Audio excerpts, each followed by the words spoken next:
So this is going to be the first video in a series I'm going to do about synthesizers, or just sort of breaking down all the elements of Reason to better understand what my future videos are, and also to help you learn what modular synthesis is and how to utilize the different elements of synthesizers together.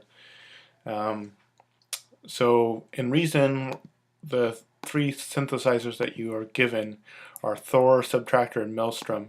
They each have their unique qualities, and I'll show where the similarities are. But I'm going to be doing the majority of this work in Thor because it lays out all the elements well. But as we see differences, I'll go to the other devices as well.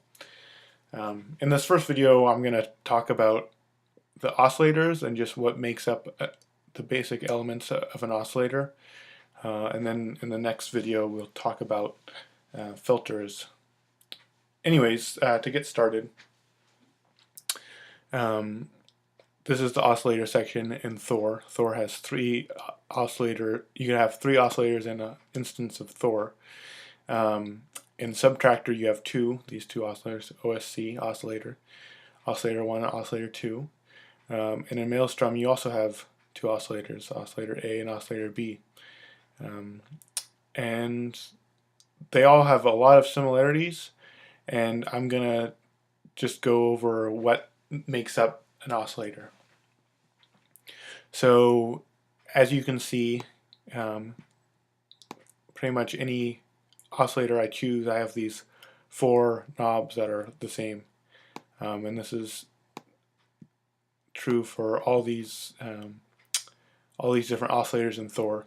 You have your keyboard follow, you have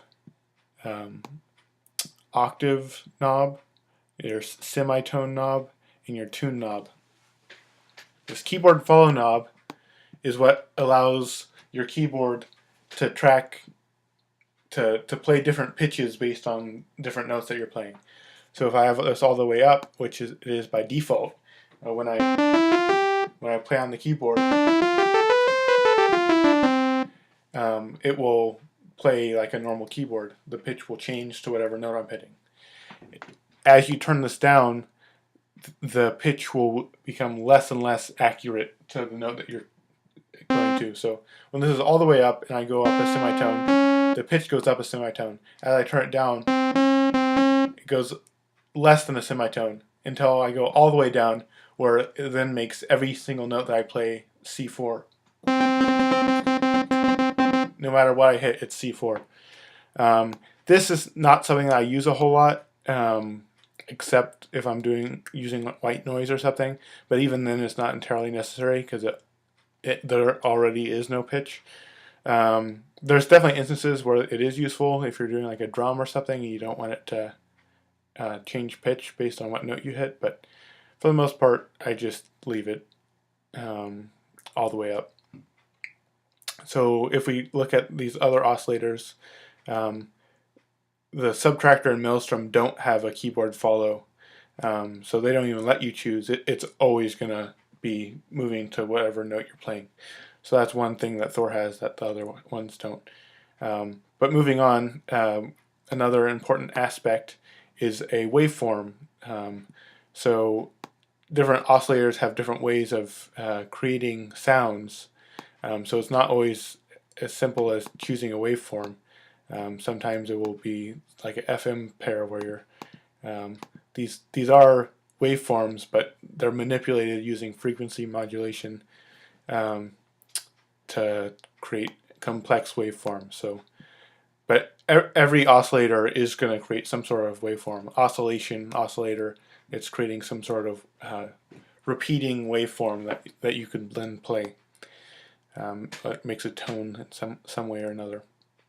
And all oscillators have some form. So this Subtractor has this waveform selection. These numbers just represent different types of complex waveforms. But you also have your basic sine, triangle, square, and sawtooth as well. And in the Maelstrom, you have a bunch of wave tables. And I'll talk about a wavetable synthesis in a later episode, but these are all different ways to get different waveforms. And so this is where your waveform selection is.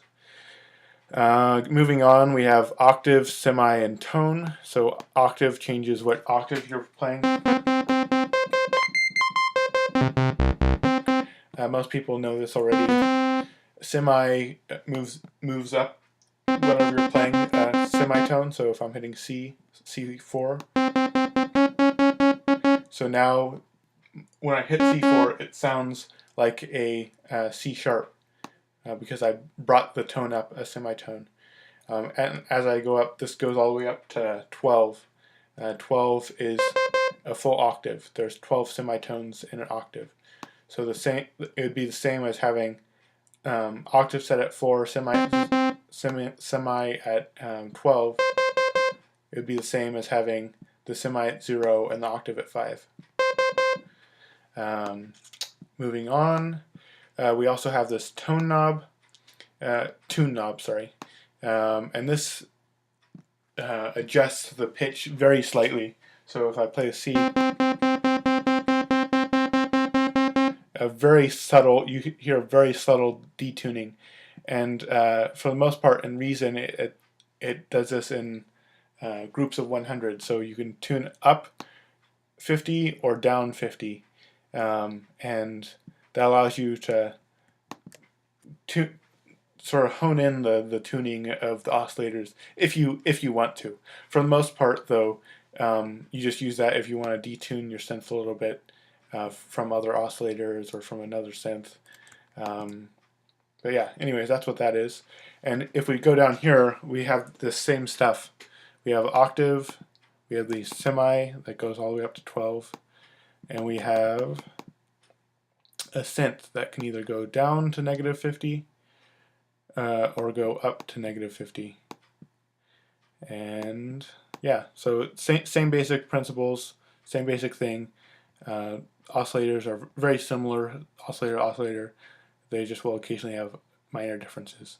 So if we go to Maelstrom, we also have an octave. We also have semi that goes up to 12, and we also have synth that goes up to 50 and down to -50. So anyways, that's the basis of an oscillator. And I'll end this episode here. And next time we'll talk about filters. Thanks. Hopefully you got something out of it.